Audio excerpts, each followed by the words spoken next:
Hey everybody, welcome back to a Titanic Stick Take video. Today we're just going to talk about my experience at the LGS today.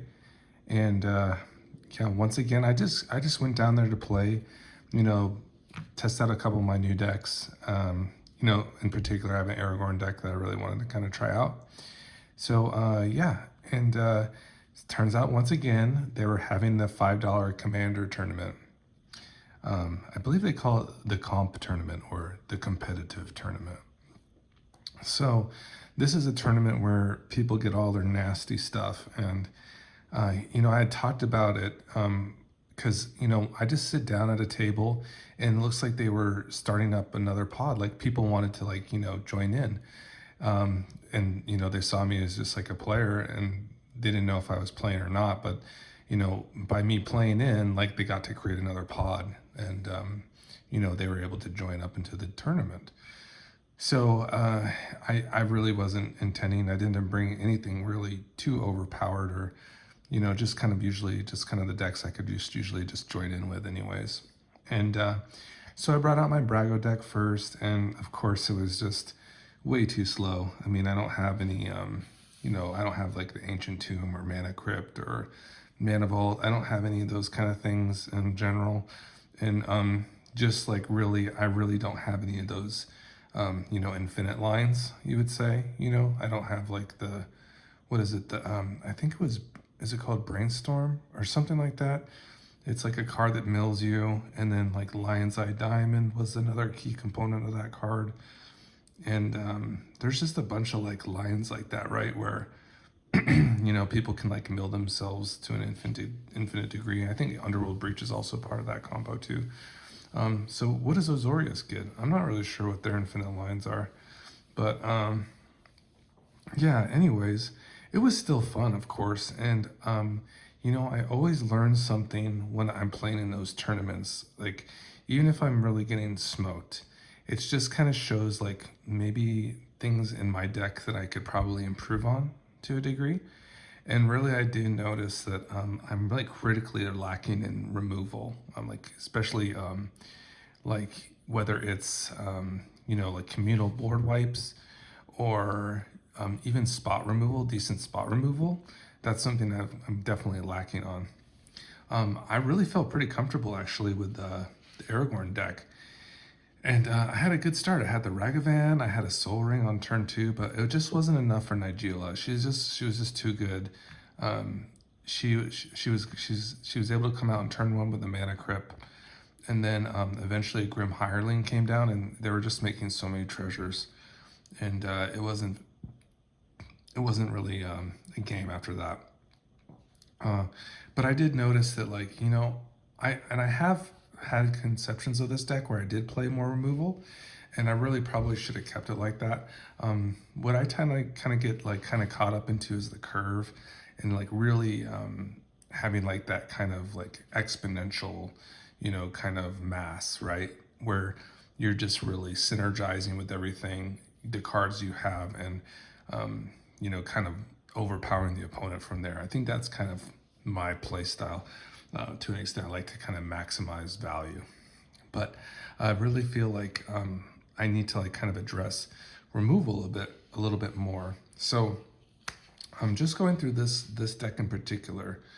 We can kind of just kind of see kind of where we're at, kind of see what cards were like not looking so good. This one would have been great, like an Incandescent Aria. That would have been pretty good if we could have gotten that out on a sooner turn. It would have hit Ragavan too, unfortunately, but it would have probably been necessary. And I really like this deck. I could foresee it like being pretty good in like a more of a cEDH playstyle, especially with the cards like Ledger Shredder that, kind of just gets really mean and bigger and kind of gets us value in the graveyard. With like people just playing an abundance of spells. So there's Ragavan, of course. Vesuvian Duplimency. This one's a nice one. Yeah, third path Iconoclast. That one's pretty decent too.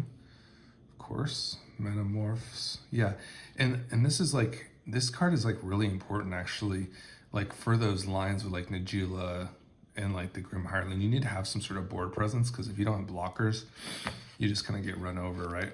So that's a pretty good one to keep on to. Some of the cards, I think like the 4-cost color, 4-cost, that's probably going to be like where the buck is going to stop. Like I'm not going to really want to go too much higher than that, you know, unless it's going to be like removal, I would say. I think I'm going to really value removal from now on, to a degree. You know, I think Chandra's fine too. She's definitely an expensive planeswalker, but she's definitely effective if we can get to her. Cards that like seemed like kind of just sitting in my hand, and just didn't seem too good was like the Narset. She just didn't seem too strong. I mean, Omnath could be good too. I don't want to run too many like of these 4-cost creatures.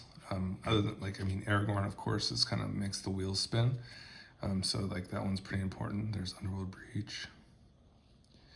Yeah, there's some really nasty, you know, win cons, especially with like Underworld Breach and that Lion's Eye Diamond and what is it, Brain Freeze? That's it. That's the card, guys. And you can just like create infinite mana that way. It's totally bizarre. It's totally whacked out. So yeah, that's a combo in itself. So there's that. So we do have Lightning Bolt in here, and I think we do have. Let's see, what is it? Swords to Plowshares. We definitely have that as well. I mean, all this seems pretty good. Not really seeing too much out of the ordinary here. That's not going to be, if you know, really giving us some action. Yeah, all this seems pretty decent. How do we feel about these like Ren's Resolves and stuff? I guess it's okay. I mean, my commander should be probably like doing its job, really. You know, I don't know if I need too many of these. Let's see. Brotherhood's End, that's fine. Defy Gravity. Mirari's Wake seems good. There's the Swords.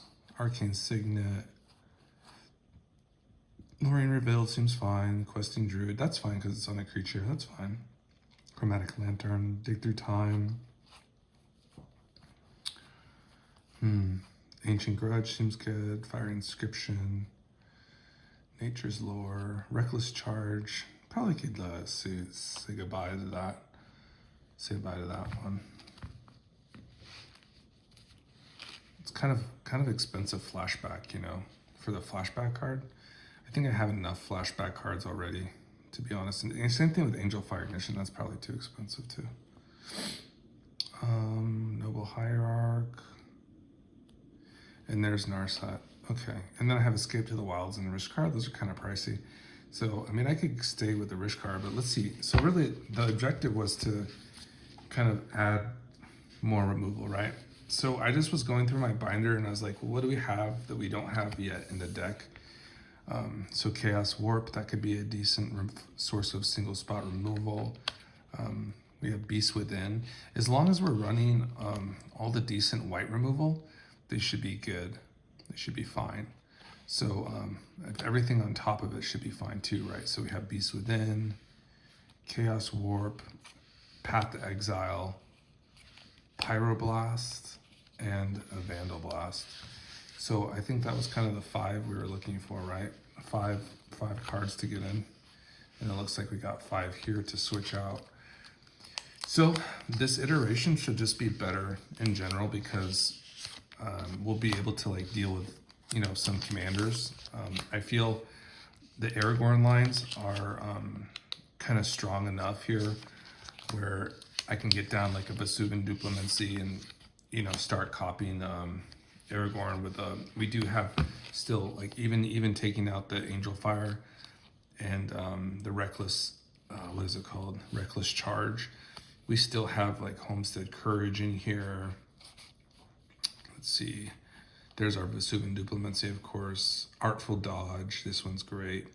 These are the ones that are just single cost flashbacks. So let's see here. Visit Mastery, that's a very good card. Idyllic Tutor, that's a nice one to search up our Vesuvian Duplimancy. Probably should add even like a Smothering Tithe, to be honest, to this deck. or to this pile. So I'll probably just be doing that as well. It seems to be that would be very probably essential, to be honest. So probably like an unexpected windfall could go, because I know I had that as well, and that is kind of tough on a 4-color anyway because of the 2 red. So I wouldn't mind swapping that one out. So this is kind of an easy one, huh, guys? There's big score. Big score is fine. Big score is fine. Let's see here. Just looking for that. There it is, unexpected windfall. So that could be a smothering tithe, and I have one of those in my back pocket. So that should be good. And I think our deck just got overall much better anyways, like a Vandal Blast. It's very good. Pyroblast is interesting. I think there's another one where I think it does this to like red too. So these are very good, where they can just counter spells or they can destroy. It's super solid. Path to Exile. Beast Within.